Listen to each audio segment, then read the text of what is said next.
Welcome to the North Witch Podcast with your hosts Azariel Flame and Sandra Von Holland. In this podcast, we explore all the things that can help us to be better and improve our lives in body, mind, and spirit. Looking at everything from witchcraft, sorcery, woo-woo, spirituality, biohacking, the mundane, and everything in between.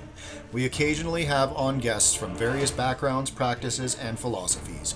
We welcome everyone from all walks of life, from the left-hand path to the right-hand path, from the medical to the holistic, from the woo-woo to the scientific, and everything in between.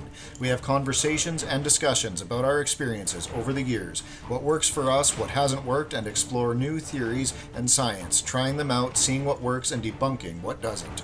Thank you for joining us on this wicked adventure along the crooked path as we adventure into the mysterious and wonderful world and welcome what truly works for us to become better witches, sorcerers, magicians, and our best selves so that we can live our best lives. May these conversations help you to ignite the light within. The views expressed by our guests on this podcast do not necessarily reflect the views of us here at Northwich Magic Co. All of the information shared on this podcast is anecdotal and shared for entertainment purposes only, and does not constitute medical or financial advice. Always consult a doctor, physician, or professional in their field before trying any of the things that may be discussed on this channel. Magic and holistic healing should work alongside allopathic care when necessary.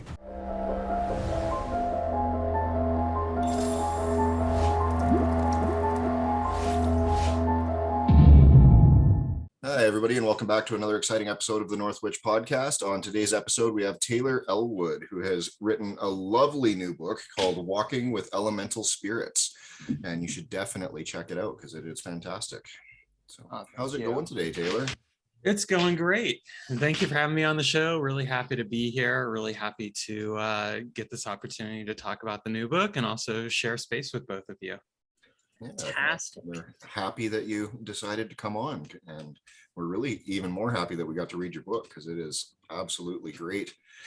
So what kind of inspired you to take this on? Because this is, this is approaching elemental magic in a way that you definitely don't normally see in the mainstream. Usually if you're going through a grimoire, you get maybe a chapter on elements if you're lucky, and this is 200 pages of gold. So what kind of inspired you to bring this out and to present it to the world in this way? Well, I've been practicing magic for 29 years now, and I started out with elemental hermeticism and neo-shamanism, and then got into a variety of other spiritual practices. But elemental magic has always been at the core foundation for me. And I started experimenting with elemental magic and taking it in some interesting directions, which we'll undoubtedly get to later on the line. But what inspired me to write the book is that in the last few years, I had seen a couple books on elemental magic come out, and they're good books. I want to be very clear about that. I respect the authors, but what I noticed is that they were all focusing on the classic 5 elements. And I was like, yes, earth, air, fire, water, spirit, they're definitely there, but I felt like, they're missing some stuff. They weren't touching on the Far Eastern elemental approaches to work. And also I was like, there's a lot more than just the 5 classic elements. It's time to write something and kind of challenge the narrative around this, especially since it's a 2,500-year-old narrative on elemental magic that's been around for a long time.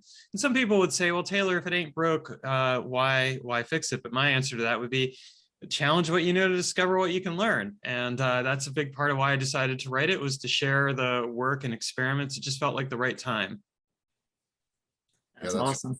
Definitely very evident that there was a lot of like the method of science that went into this, of let's try this, let's see how it works, and duplicatable results. And it's it's a very refreshing take on it, because like you say, you went right through to 2,500 years ago, and you really expounded upon a lot of things that I think a lot of us occultists take for granted in our practice, and we don't really explore it beyond, like I say, that first chapter, 2 chapters type thing that we're all given in our initial years, right? So it's very good. So you were just saying that you wanted to expand up beyond the 5 elements. Could you explain a little bit more about that for our listeners or viewers? Sure.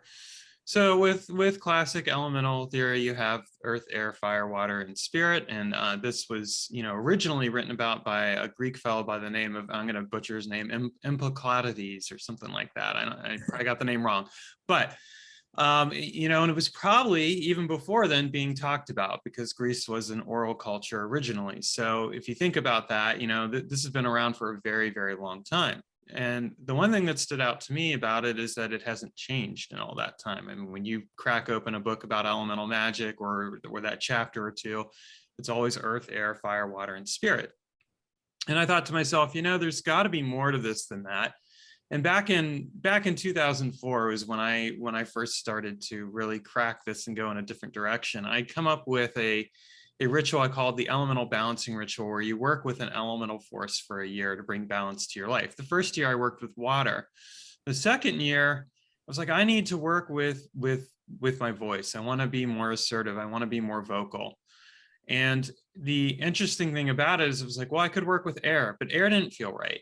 Like, I worked with fire. Fire didn't feel right. I started, going through, and I'm like, none of these elements feel right. There's got to be something else. And I began to think about it. And I'm like, well, according to the various resources I have, elements are the building blocks of life. But I would argue they all are also something primal that moves through us and moves us. And I thought, well, sound is an element. I mean, it's something that we live with and encounter. Now we could argue, well, sound occurs in air and it has to have air, but and we can go past that and say, well, sound ultimately is derived from vibration. So vibration occurs whether you have air or not. So what I came up was, I'm going to work with sound for a year. And, there was nobody around to say, well, you shouldn't do that. And even if there had been, I wouldn't have listened to him anyway. So I worked with sound for a year, and I found it to be a very viable elemental force to work with. So as a result of that, I started to branch outward from the classic 5 elements and started working with other elements. I worked with emptiness as an element. I worked with love as an element. I worked with stillness and movement. I've worked lately. I've been working with connection and truth. Now, some of this could be a little arbitrary and fair enough, but I think that if we think of something as being the building block of life, if nothing else, we can say, well, look, gravity is an element. It's its own distinct thing. It's a distinct force, and it's not necessarily just tied to the earth.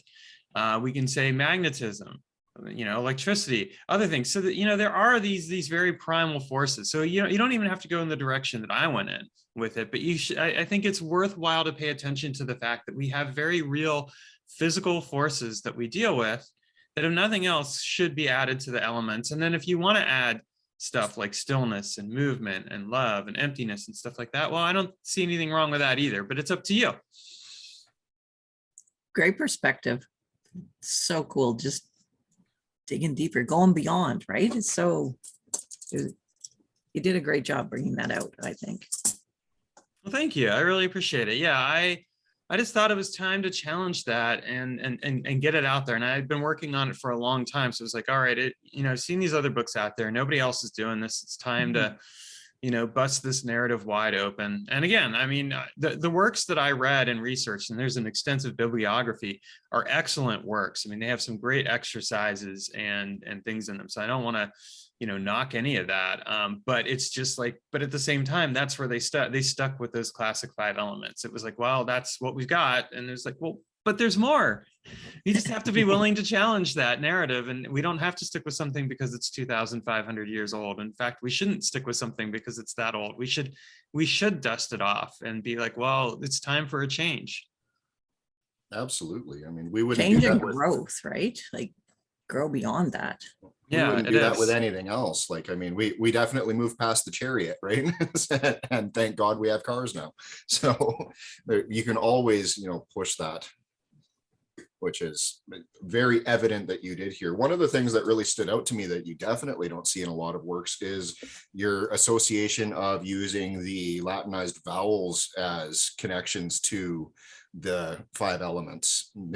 Maybe talk about how you kind of came upon that, because I'm really used to using the vowels in, like papyri work, where we're working with the planetary forces and things like that. But, I had never really seen it presented that you could do the same thing to connect to these primal elemental forces. So how did you kind of come up with that, and how did you start implementing that? Well, that was derived from R.J. Stewart's work, and he actually has written a couple of books on magic, elemental magic and sound, which I highly recommend people check out. I've worked with him. I've actually been a student of his. So it was a case where, I learned some of that from him, and then I just continued to explore and experiment with it further. And I thought that it would be good to bring that into play within the book, because again, it's another way to connect with those elemental forces. And it's actually, if you think about it, like if you're doing like like a classic casting of the circle and you're going into each direction, it's a great way to attune to each direction and bring in those classic elemental forces and set that space up using sound as the medium to bind it all together. Absolutely. And it definitely works. I was of course playing with it as soon as I read it, and it's a great little technique. I quite enjoyed it. Well, thank you.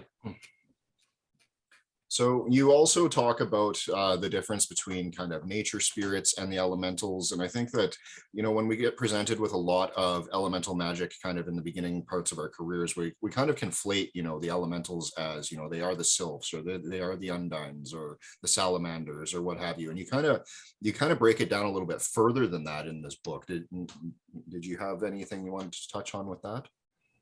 Well, I just think it's important that we do have a distinct understanding of the different types of spirits. And I will say that one thing that I find interesting with Western magic in general is that there tends to be a lot of emphasis on taxonomizing spirits, categorizing them. And that can be both a strength and a weakness. It's a strength on the one hand because we know how these spirits are distinct and different from each other, and we're not just lumping and conflating them together and making them into one mass of things. It can be a weakness because we also sometimes tend to humanize those spirits to the point that we have very human expectations around how they're going to appear and how we're going to experience them. And we don't necessarily open ourselves up to the genuine experience. What I find is that when I work with nature spirits versus elementals, that there is a very distinct difference in how they, and in the experience of them. For example, right now, one of the things I've been doing is working on my garden. It's perfect time in Oregon to be doing that. I've been working on the land, weeding, and then my magical partner and I have been, picking. She's been helping me pick out plants because she's got this experienced background as an herbalist, and which she's applied to that with me. So we've picked out some of the different plants that I planted at my house, and it's been a case of, at the same time I'm working with the land, and part of it is working with the elemental spirits, but part of it is working with the nature spirits of that land. And it's a distinct and different feeling. And I can feel how I relate to each of them in a different way. And so I think it's important to pay attention to that and pay attention to the experience. And I use that word experience very purposely because, a lot of times we get focused on spirits appearing the way that we want them to.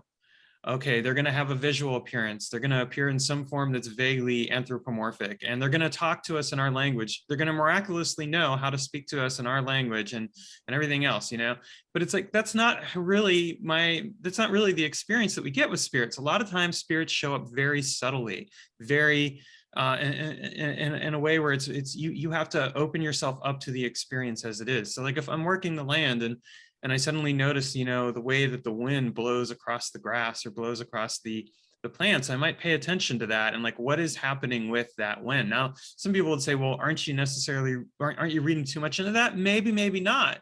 It's how you open yourself to the experience and what you're purposely doing at that time. If you're raising energy and you're trying to connect with stuff, well, it might behoove you to pay close attention to how the spirits are communicating with you through that medium of the wind blowing through the grass and what that might tell you or not tell you. Absolutely. That's a great way to put that. And it's a good reminder to not just have expectations of these spirits and how they manifest, right? Like lots of times when you're working with say an elemental spirit and they're trying to communicate, they most certainly are not speaking to you in English. You might have a drip that starts in your tap, or you might all of a sudden end up with some issues with your plumbing or whatever. They have very different ways of communicating than lots of Western ceremonial magicians would have you believe, right? So it's very cool that you touch upon that and how to, you know, kind of connect to them more in a primal way, so to speak, right? Which is very, very nice. Now you do like a deep dive into this, like you're looking at Taoism and Dzogchen and, you know, stuff all over the world. How did you kind of get on that journey of, you know, like exploring all of these different cultural contexts of the elements, and then how did you end up finding the similarities and pulling them together? Hopefully that's not too broad of a question. Oh no, like I told you originally, I started out with elemental hermeticism and neo-shamanism, and then I got into Western ceremonial magic and ritual magic, and then I got into chaos magic, and I also got into Dzogchen and also into Taoism. So I've studied over the years these various paths and traditions. I actively practice Qigong, and some of the Qigong that I work is with elemental Qigong, which is really interesting because when you look at the Taoist elements, you know, they're really exploring how energy moves. It's different from in the West where we're talking about very spiritual forces. They're talking about spiritual forces too, but they're talking about how to move that energy through your body. So how does, you know, and it's interesting because Earth actually takes the place of quintessence or spirit. It binds all the other elements together. You know, you have metal for the mind, you have wood for growth, you have fire for that fiery, passionate energy, and you have water for rest and recovery, and then you have earth, and it binds it all together. And that's the Taoist approach. And then with Dzogchen and also with Hinduism, you have earth, air, fire, water, but then you have space instead of spirit. So, you know, having done a fairly in-depth exploration of some of these practices over the years, and actually doing these spiritual practices and working them, you know, I thought it was like really important that, okay, I'm writing this book on elemental magic. Well, let's portray the whole thing. Let's look at just some other different perspectives outside just the 5 Western elements, because again, most of the books out there just tend to focus on that, but there are these other esoteric practices that are just as important, and they've been shared with us. I mean, this isn't a case of cultural appropriation or anything like that. They have actually been culturally shared with us. So I think it's worthwhile to look at them in that context because of the fact that they've been shared. For sure. You're looking like you got a question there, Mom. I do. There, you could tell. Thank you. I didn't want to butt in last time, but before you asked this question, I was stuck in your garden. So when you, like you say, when you're in the garden and you feel the wind go through or you see it, you notice it with the grasses and such. So do you feel like you have to have the intention there when you're in the garden, or you're just running out to grab those chives, running back in to make the salad, and there's stuff happening? Like, I guess my question is, do you have to go and be and ready for intention to be receiving, or do you just can receive at any time? Does that make sense? I think you can receive at any time. I do think it depends on how psychically sensitive you are. And it's also easy when you're distracted and focused on other things to block stuff out when they're trying to send messages your way. Let's just be frank. Yeah. Whereas, well, maybe not frank, but you get the point. But you know, it's easy to block that out. Whereas if you're going with intention, there's definitely something to be said for being there. What I find, at least my own approach, is that when I'm going out and I'm gardening and I'm working on stuff, I'm very much opening myself up to the land and to the spirits and however they end up showing up. Whereas if I'm just going out to grab like some of those chives or whatever for food, yeah, something might show up. And if I'm paying close attention to the omens, I'm paying attention to the synchronicities, I may notice it. But if I'm distracted because I'm thinking about that phone call that I had or the argument that I had or something else going on, I may not notice it. And so yes, it can happen. I just think that, you know, people naturally get really busy with their lives, and it's, you know, the best thing to do then is like try to maintain that awareness, but also accept that sometimes you may not notice things. Whereas if you go very purposefully, and it's not like you have to do a full-blown ritual before you go out into the garden, but just, I'm out here gardening and this is my time to connect with the spirits, you're definitely going to pick up on stuff. Right. And maybe live a little bit more intentionally, a little bit more. Maybe if we practice more, and the more those of us who put it into our daily lives perhaps are a little bit more open because we are practicing every day and open to it always, perhaps, maybe.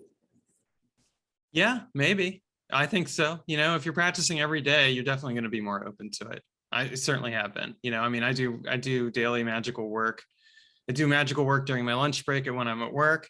And I do daily, I do it in the morning, and I usually end up doing some stuff in the evening. So I definitely think the more steeped you are in it, the more you open yourself up to those experiences. If you're somebody who only does it on occasion, doesn't work as well. For sure. And you give lots of different exercises and everything in here for opening yourself up to these subtle forces, because really that's what they are. They're very subtle primal forces that we have to actually train ourselves to perceive. Do you have any tips, tricks, or techniques that you would like to share with our readers today or listeners for how they might want to start beginning to open themselves up to that subtle current? Well, one thing I'm going to say is, if you buy a book, regardless of what book it is, work the book. I don't mean just read it. I mean actively work it. Spend some time doing the exercises and the practices. Not all of us have the fortune of being able to work with somebody who can teach us. I didn't. I self-taught myself magic and didn't really start working with the teachers that I've been working with until like the last decade, as an example. So I think, sometimes, you're not going to find your people that you can work with in person or virtually even until later in life. So if you're buying books, read those books and really work the exercises, but also don't be afraid to challenge them. I mean, I think that when I first started out, I spent a good year just reading the books that I was reading at the time and learning them and practicing them. And then I started asking myself some questions around what I could do differently with those exercises, and I started experimenting. So I think that helps. The other thing I would just say is, again, and this is something that can't be emphasized enough, work on cultivating your senses, the five senses, of course, but also the psychic senses, because we have actually a lot more than just sight, sound, taste, smell, and touch. We also have, our intuition as a sense. We have the kinesthetic awareness. We have temperature. We have other things. Really learn to work those. A lot of times I think people underemphasize them. Oh, that's not all that interesting. But it takes real discipline to stay and focus on that, because it actually is what teaches you how to open yourself up. And if you spend a good solid year, and yes, I'm really advocating for a year here, working on those senses and cultivating them and really learning to recognize these things, you will get so much further with your magical practice than if you just breeze by it and you're like, yeah, that's kind of interesting, but I want to move on to the more interesting stuff. Well, the more interesting stuff really becomes interesting when you cultivate your awareness. That's great advice. I love that. And building the trust of your intuition. I think that's a huge, huge part of it. Because we have it, but we don't trust it. It takes a long time to trust that it's there, that it's something feasible. Yeah, that's very much the case. So you cover a ton in this book, and of course, one of the things that jumps out at me is doing healing with it. So what kind of stuff did you look into with energetic healing? Obviously, you looked into some Chinese stuff with the qigong and whatever. Where did you kind of go for your sources for the healing? And kind of in a nutshell, what did you come up with for how to use the elements to heal yourself in mind, body, and spirit type thing? Well, I got into energy work in my late teens, early 20s. I read a really good book called Barbara Ann Brennan's Hands of Light. And, she does a really good job of laying out energy work. And so I started exploring it. And as I did, that's when I started applying elemental magic toward it. Because, of course, as I said, I've been practicing elemental magic all that time. And it made sense to me that you could apply the elements in different ways.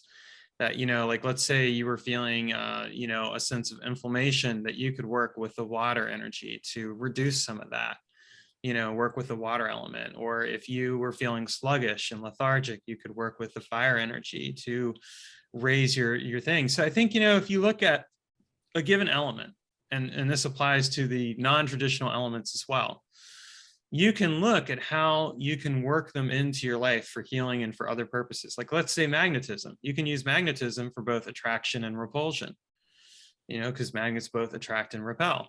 So you could use magnetism for protection magic, but you could also use it for love magic. You could use it for, you could use it for healing purposes. There's actually Anton Mesmer with mesmerism actually explored magnetism as well. And one of the things he noted was how the human body had an electromagnetic field, and how different, people, when they were in proximity to each other, how that would affect each other. So I think, if you look at that kind of stuff, you can explore that and apply it. It really comes right down to experience, learning what the element is and how it works, and then asking yourself how you would apply that to energetic healing, and then start experimenting with it.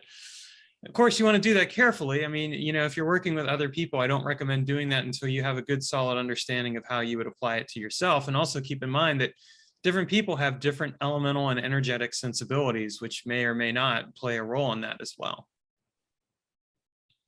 For sure. And do you find that you have found a way to kind of figure that out? Like, I know if you say do somebody's birth chart with their horoscope or whatever, you can kind of see energetic alignments and a little bit of balance, but you can really go a lot beyond that for looking into it. Did you put any tips or tricks for that in the book for people to kind of figure out their own elemental build and how to work with that? I mean, part of that I would say is that when you're going through the book, or just in general, is pay close attention to the elements that you seem to resonate the most with. Pay attention to the personality traits that you have. And then, as you get to know somebody else, pay attention to their personality traits and to the elements they seem to resonate with, and then work with that. Feel into it. And then, start to work with that element and get a sense as to whether or not that really resonates with you. A lot of these things it really just comes right down to the fact that you have to build a relationship. And that relationship is something that's going to take time to cultivate. It's not going to happen like that. We live in a society where we get fixated on, the push button approach to everything, magic, technology. But as I've pointed out sometimes at my day job, if you push a button right away, that doesn't make things happen. It takes at least a few seconds. It may seem instantaneous, but it takes time. There's always processes going on in the background. Well, it's the same thing with the elemental forces. If you want to work with a given element, you have to get to know it. You have to build a relationship with it and learn how to work with it. And that's just going to take time. One thing that I would recommend is, if somebody wants to do that is reading my book, is check out the elemental balancing ritual, because that's a great way to get to know the element on a wide variety of different levels. I mean, it's going to help you with internal work, but it's also going to help you get to know the energetic aspects of that element and learn how to work with it. Very good description. I love that. One thing that really stood out to me is your intersection of space-time as elements. How did you kind of come up with that, and what is how would you explain that to kind of someone who's new to it? Because it was a very interesting concept when I started reading it. Well, one of the systems of magic that I've developed a long time ago is space-time magic. I've continually been refining it and developing it. And so the elements kind of made that chapter was really about the elemental aspects of space and time, because I do think that space and time are very much elemental forces that we deal with. They're present in everything. They're things that we encounter. And of course, in some cultures, space is treated as an actual element. In Western culture, it's not. But so, for me, that it made sense that if we're going to treat space as an element in any kind of culture, that we could potentially work with it that way in general. And then time also made sense, because we're dealing with time all the time. I mean, we are always dealing with time. So some of it was an extension of the existing work that I have around space-time magic and how to work with space and time as distinct elements and variables in magical work, in order to help you get results or to do internal work or things like that. And part of it was also just this deep dive exploration that I've been doing around space and time by reading up on temporal studies and spatial studies. Like, one of the books I just finished reading was called The Process of Creating Life. And it's this book about architectural design, and it explores how to bring life to a given space and how to design a home around space. It was a really fascinating, in-depth book that blew my mind in terms of just, being aware of how space can be shaped and worked with, and how to feel into the center of a space and build other centers around that in order to create a very organic space, no matter where you're at. And so I think that, when you also step outside of occult disciplines and look at some of the other disciplines that are out there and what they have to say about some of these topics, it can really expand your mind and help you learn a lot more about how to work with space and time, or other things for that matter. Yeah, for sure. So have you kind of found that you are able to then use the elemental practice as presented here to kind of manipulate your space and time? Like I know there are magical practices for, for example, working with the Hore, through the Greek myths. You can use them to kind of work on your time frame. You can, shorten things up, speed things up, that kind of thing. Have you found effective practices for that with this? I have found some effective practices for it, both with the elemental aspects of it and then with my own magical work around it that I've developed. So there definitely is a way to do that. I mean, with space, part of it is really about setting up the space to set up the navigation of energies, but also part of it is looking at space as, I like to apply English language here, as a noun. And what do you want to bring into that space? So treating space as an identity. How do I shift from one identity to another? Well, part of that is through time, and you can use time as the action or the verb to bring that kind of change. And as an elemental force, it'll also introduce other variables that can influence the identity and the shape of a given experience and allow you to transform your identity with that experience as well. Very nice. You had another one there, Ma. No, it's just so you fascinating. are Just allowed to making me go, interrupt. It's okay. Just was setting up the space, and of course we're setting up our new store, so I'm like, oh, we need to put all this in, and we need you to come and say, put it this way. It's all yeah. I went a little when you're doing the space situation. I was like, okay, we need to feng shui this and use all the elements, and sorry, it just triggered a whole bunch going on. Don't be sorry for that. That's great. I like it when I get people thinking. That's a good thing. That's what it's all about. Right? It just keeps going. It's like, oh, that's so fascinating. Yeah, it's good stuff. I'm writing notes even as in I'm scrolling your book and listening, and it's good. It's so good. So one cool thing too that you talk about in this book that I think people don't really realize that you can do it until somebody tells them. So I'd like to cover it a little bit is, the combination of elements, like working with water and air together and how to, leverage that for your sorceress gain. Did you want to talk a little bit about elemental mixing and, kind of what would make you want to mix an element and why?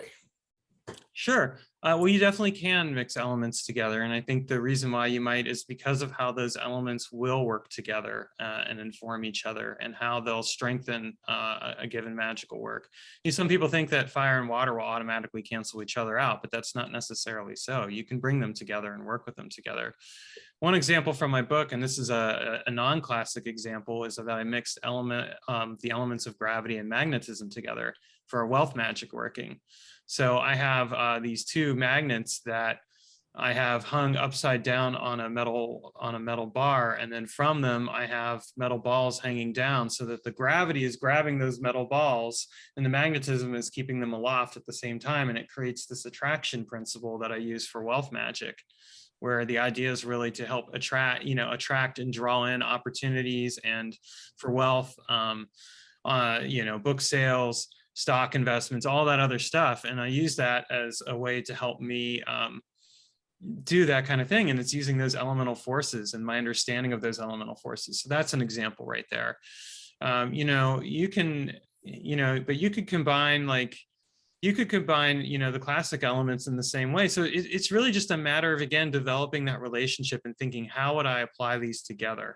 What could I use them for to help me? And I think that's very reasonable and possible. It's just a matter of getting creative. For sure. I love that. That's great. And, you know, we've already kind of touched on this a little bit, but you definitely touch on it a few times in the book to kind of drive the point home. And so I'd like to touch on it a few times here to drive it home is, you know, a lot of people do conflate the elementals with, you know, like the Fae or the fair folk or, you know, the actual elemental creatures themselves. But you really push in the book that it's, you know, that they're more kind of the primal building block. So how would you kind of instruct somebody to start beginning to notice those subtle key differences in that? Because, you know, like a lot of times if somebody is doing, say, fairy witchcraft or whatever, they really begin to represent that element in their mind as, you know, maybe that fair folk that comes or whatever. How did you find the big divide there, and how would you kind of tell people to start noticing those subtle key differences? One thing I would say is that with the fairy, that they're shapeshifters. You know, they'll assume the shape that you kind of, that they think you want, or that you've kind of put out there. And I think that's worth noting and paying close attention to, because that can in and of itself play a role in how people connect with a spirit. The other thing I would say, one thing that really helped me was working with the elements through like the Hermetic symbols. And using that as a way to connect with them. And so using, you know, we have these classic Hermetic symbols, and I actually came up with symbols for the non-classic elements as well, which I did share some in the book. And you can you could come up with similar ones. And I think that would be a great way to work with the elemental spirits and to separate that out from working with the nature spirits. And then with the nature spirits, again, I think part of it is stepping away from the anthropomorphizing of them. I mean, that's very easy to do.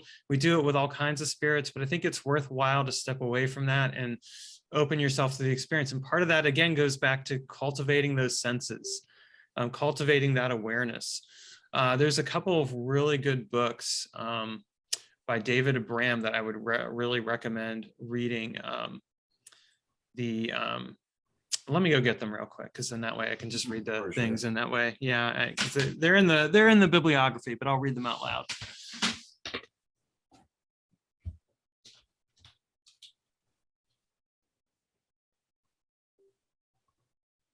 This will be a good cut section for you. You could do a jig in this one. All right, I'm back. So, you know, I would recommend The Spell of the Sensuous and Becoming Animal by David Abram.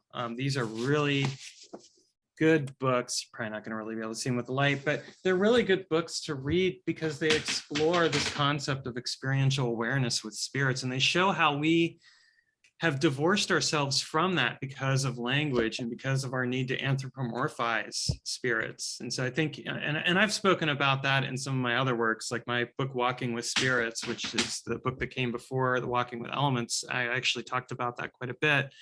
But I think it's really important that, you know, we recognize that fundamentally spirits are, when we anthropomorphize them, we filter them, and we filter them in a way that's convenient for us. But what we leave out a lot that we could be experiencing. We leave out a richness and a depth, and we do that because I think because people are trying to do it because they want that human comfort and safety, if you will.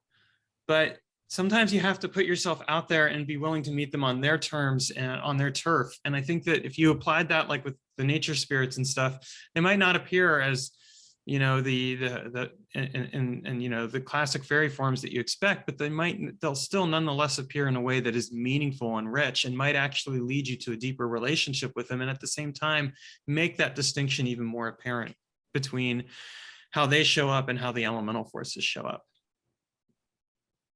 That's great. I love that. Yeah, like you literally did such a deep dive on this book. It's, you know, there's so much we could talk about for hours and hours on this subject, and it is actually one of my favorite subjects. So I just want to say good job, because, you know, you've taken a lot of concepts that, you know, it's taken me 20 years to kind of put together, and you've really just pushed it into a lovely little book that, you know, pulls all of these things together. And I absolutely appreciate the, you know, cross-cultural context that you put into it, because that's something that a lot of people get, they get stuck in that box, right? I'm a Wiccan, so this is how the elements are, and this is how the only way that they can be, or I do Thelema, and this is the only way that the elements work on the tree of life. And I really like that you were able to kind of really present it in a way that you make people want to get out of that box. They want to try the multiple different ways of doing things, and not be so stuck in their ways. And the research for that certainly shows. So do you have any tips, tricks, techniques, ideas for people to kind of start breaking that mold, so to speak? Like maybe if somebody is new, or if somebody's they've kind of practiced the same way for the last 20 years. Well, whether you're new or you've practiced for the same way for a long time, the first thing you can do to break that is to start asking questions. Why are these techniques presented in this way? And what would it be like if I did something differently? What can I strip away? What can I add in? What can I do differently? Questioning what you do and why you do it is the best tip and trick I can give to you. And the reason why is because it invites you to be curious and to experiment with magic. And, I came to magic. I was a born again Christian at the time I got into magic, believe it or not, but I came into it because I felt a fundamental dissatisfaction with the fact that, here were all these answers were supposed to be in this one book that was supposed to, and of course there wasn't. And there was so much out there, and there was and I'm an insatiably curious person. I mean, I love exploring things and going and doing these kinds of deep dives. But part of that is because I like to test stuff out thoroughly. I'm doing a lot of work right now with demonic spirits, for example, and that'll definitely be a future book. My magical partner and I are both doing this work, and it's very in-depth work that we're doing, and we're exploring different perspectives outside of our own, as well as just going in there. And it's interesting because she's relatively new to it, whereas I'd been practicing it for a while. So we're both bringing an awareness to that work that's coming from different angles, but we're both asking questions. And that's what's really helping us to experiment and blow things open for both of us, because we're not sticking with what we know or don't know. We're exploring it and asking questions. And that's the best tip, is ask questions. Start asking yourself, what is essential? Why? Ask yourself, why did somebody write this particular magical working or this caution this way? And what could I do to change that? Or what could I do to test that? And of course, I mean, some people will say, well, if you're not supposed to do something, then don't do it. But my response to that is, the best way to learn is sometimes to do what you're not supposed to do, because you will learn something from it. And yes, you may not have always the best experiences, but people are too quick to try and keep things safe and cautious. And magic isn't about being safe and cautious. Magic is about opening yourself up to the mysteries of the universe. And what comes with mystery, but a bit of fear, a bit of danger, but yes, also rewards, the opportunity to grow and discover and learn. So that would really be the tip I would leave. I mean, I could give you other tips, but I think that's the best tip that I can possibly give, is ask questions and challenge what you know, because that is the best way to learn how to practice magic and really how to live life. Totally. I think you just opened it up, like just go do it. It's almost like you've given permission in this book to say, no, there's way more. Go look for more. Well, that's always the goal with all of my books. I mean, I try to, with every book that I've written, one of the things I put in there is, don't take my word for it. Treat it with a lick of salt and find out for yourself. Don't treat me as the authority, because each person is their own ultimate authority. And this isn't said enough, but it should be, is that, each person is their own ultimate spiritual authority. I don't mind if people come and ask me questions or stuff like that, but a lot of times my answer really is, well, just go out there and do it and find out for yourself, because I can give you my answer, but my answer is not necessarily going to be the same answer as yours. And the best way for you to discover something, if you have a question, is to answer it yourself. Right. Go try it. See what happens. Can't agree with that enough. And I love that, you kind of start off with, this is where the Western correspondences come from. And, it comes out of the Greco islands. And this is kind of why we have, north equals earth, so to speak, and everything goes on. And I loved that you kind of just said, try it this way, try it this way, try it this way. And you gave so many more options because, like if you look at the way elements are presented in the world, in Tibet, they're a completely different organization with the same 5 elements for the most part. If you look at, the shamanistic cultures of the Tungus people, it's completely different in their setup. If you look at how it was done in Native American cultures and South American cultures, it's completely different setup with the same elements. So it's, it really starts showing people that, you don't have to have north equals earth. Perhaps in your locale, like for us here in Canada, north is very much for me the icy cold north wind, right? So to try and call from that gate is totally different experience than, say somebody in Australia would be. That could very much be their southern gate, right? So I love that you kind of give people the permission and the idea to explore these different amalgamations. And I think you kind of hit the nail on the head that you kind of have to get curious with that and start playing with different things and, be afraid to get burnt by fire once in a while, or sorry, not be afraid to get burnt by fire once in a while, because sometimes touching the stove is the fastest, quickest way to learn that it's hot, right? That it is. Yeah. Well, and I think people need to give themselves permission more to do that. It's too easy to get comfortable with what you know. The problem with getting comfortable with what you know is what you don't know. What are you leaving out of that equation? What aren't you discovering?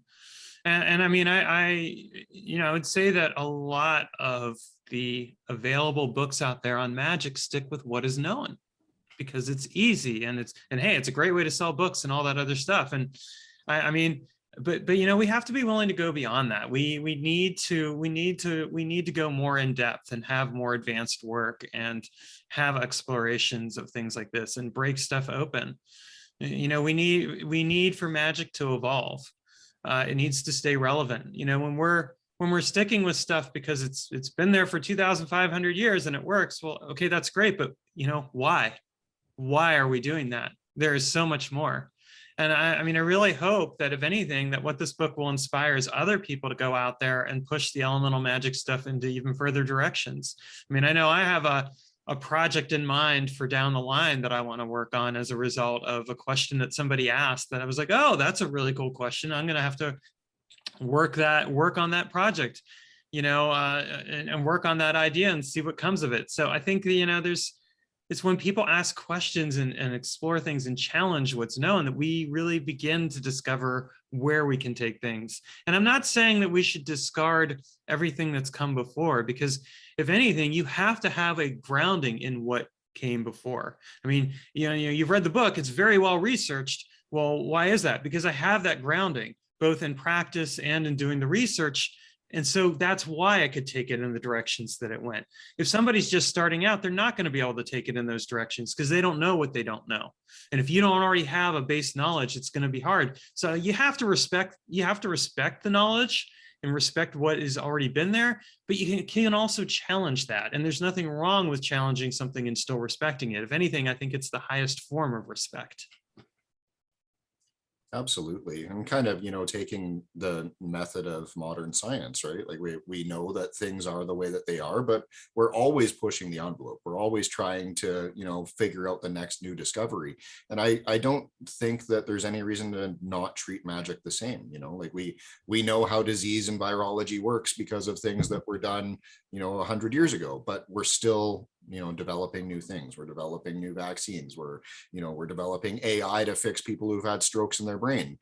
Things that would have been witchcraft and sorcery 100 years ago are now commonplace things. And that wouldn't be if people didn't continue to push the envelope. And I think that's something that we don't see often enough in the magic circles. Like we see it everywhere else in our daily lives. Like we have come so far in the last 20 years alone, technologically wise.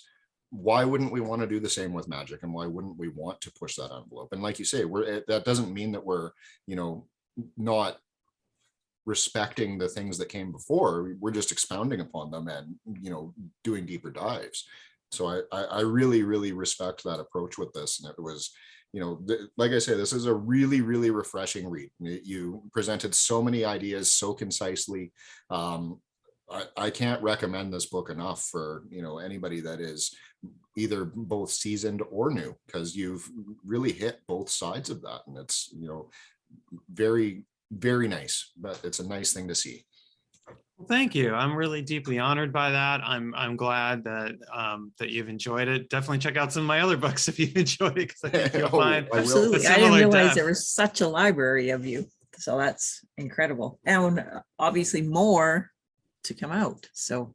Oh yeah. Yeah. Yeah. I just fair warning, I've also written a fair amount of fiction. So if you like zombie apocalypses, you'll love the fiction.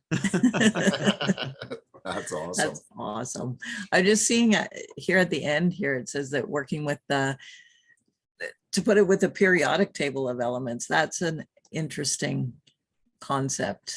Yeah, that's actually one of the projects that I'm going to be working on here pretty soon is developing a grimoire for working with the periodic table of elements. I've done something similar where I ended up doing a kind of a grimoire for working with the hormones and neurotransmitters of the body and working with them spiritually.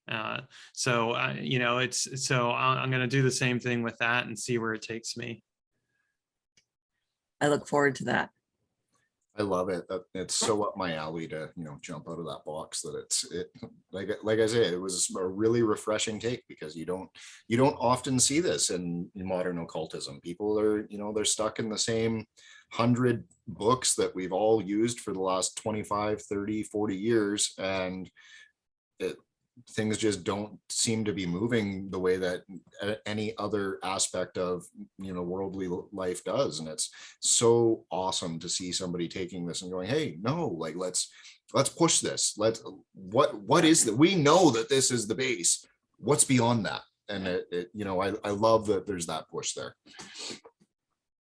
Thank you. Yeah, that has been the thrust of my work all along, and it's going to continue to be for as long as I'm around. And so with all of your knowledge and all of your pushing of the envelope, do you offer courses in all of this? And if you do, what kind and where do they find you? So I do offer classes. If you go to my website, magicalexperiments.com, you'll see a thing there for Magical Experiments University, which leads to a teachable site. And I have a bunch of mini courses as well as a larger course. And I'm going to be coming out with more lengthier courses as well as time goes on.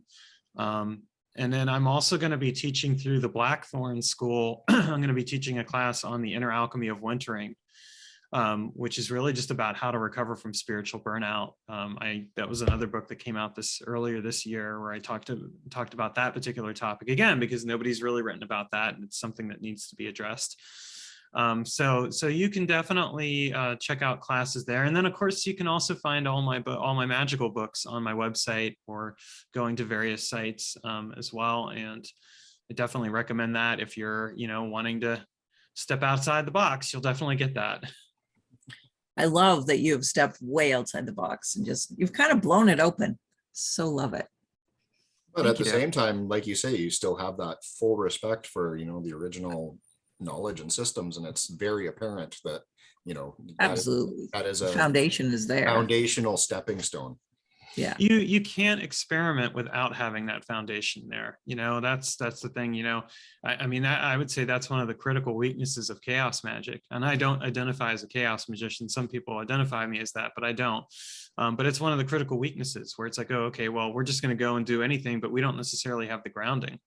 Well, experimenting without the grounding is not going to get you very far. You have to have that grounding. You have to be willing to go in depth. And some chaos magicians do. I'm not saying that's true about all of them, but I do see a lot of that lack of discipline and sloppy approach to magic coming over, because it isn't always as well researched or developed as it could be. That's totally fair. And I mean, we wouldn't do that with anything else. I mean, if you want to compose a masterpiece of music, you definitely need to know the original theory, right? You can't just buy a piano one day and, bang out a concerto. So, you definitely have to approach mysticism and magic from kind of the same type of principle that you would with anything else. You need to know all of the things like a master in order to break them, right? It just kind of is the way that it works. Yeah, exactly. Now the bonus chapter, what is social media magic? Yeah, so that is another topic I'm going to be writing about. So that was just the first chapter of that book. It's a little bit rough, so it'll probably be refined by the time it comes out. And not working on it right now. I'm currently working on fiction. I always take a break after these books on magic because I go so in depth, and fiction is kind of my way of letting my brain relax a bit. So, but it is definitely a topic that I'm going to be writing about, and I have another book of magic that's baking away in the background as well. So, lots of stuff. I also I wanted I didn't write this chapter, but there was a chapter in the book on alchemy and magic that was written by my magical partner, which was really cool to see. Because she's a laboratory alchemist, so I thought it was really fascinating because it explored how the elements are applied to alchemical work. And I think that that's something where you could expand beyond that. Not having enough experience with laboratory alchemy, I have no idea how that would work just yet, but someday I hope to. I love that you're just going. It's always going. It is, it always is. I mean, I'm a very creative person. I definitely, I'm trying to always think of different things, working on different stuff. There's always stuff that's baking in the background, as it were. So even when I'm working on my fiction, I'm also working on things magically. And the social media magic book, when it comes out, it's going to be a lot of fun. We look forward to it. This has just been great. I love it when our guests make everything else start going, oh, what about? So it's been fantastic. Well, thank you. And I think that your attitude really plays along well with your new idea that's coming, because, we were talking with another guest, and, we were saying a lot of this magic that we do, it hasn't evolved quite enough with our times, so we used to do, for example, magical cash boxes. Well, how many of us actually carry cash anymore and put cash in the cash box? And, so you have to get outside of the cash box and start figuring out, how do you enchant the digital age? How do you enchant crypto? How do you enchant your bank account and your online banking? And, there's so much that can be, jumped into there. And it's very, very cool to see that you're pushing into this modern age with the magic. Yeah, well, I think it's absolutely essential. The first solo book I wrote is actually titled Pop Culture Magic, and it was all about integrating modern pop culture with magical practices. And I think that pop culture is modern mythology. Why wouldn't we work with that? Well, it's the same thing with modern technology. And there are some books out there on technomancy. There's a guy who's doing some really interesting work with AI and magic. There's a book by another author that's on techno, that's called Techno Witch, which explores some of the technomancy stuff as well. So, I mean, there is some stuff out there, but we definitely need more. And, I think the best way to do that is to really explore the intersection between modern technology and magic and where it can go. And that's part of what the social media magic is going to be about. It's a continuation of my work with the Pop Culture Magic series. And I think that's, a work that everybody should look forward to, because how much of our day is now consumed with social media. That is our everyday life now. That's where a lot of people that we know don't even really live in the real world anymore. They live in a digital world. All their friends, all their job, everything is all online now, right? Especially with the last 3 years with COVID here, so many more people have been removed from regular society and live in their living room on the computer, right? So definitely looking forward to that. I think that's a wonderful way to start pushing the envelope. So this has been absolutely great, and we loved having you on, and looking forward to your new book coming out. So for our listeners, check out Walking with Elemental Spirits by Taylor Ellwood. Is it released already, or is this going to be published? It's already published. Yep, it's already available. And then just at magicalexperiments.com, you'll be able to find all of the wonderful links for Taylor there. Yeah, and there's a lot there. There's a lot of content you have. Oh yeah, I'm always putting something out. Love it. This has been brilliant meeting you, and your perspectives. I absolutely enjoy it. And it's been great. Well, thank you. And I hope to be back on your show again someday. Absolutely, we will. Absolutely. Absolutely. Once So- I catch up to all that you already have, then we'll be ready for what's to come. I could take you a while. Yeah, I'm going to be a little I'll be a minute or two for sure, but fantastic. Awesome. Well, thank you everybody for tuning in today. This has been another exciting episode of the North Witch podcast, and we will see you in the next one.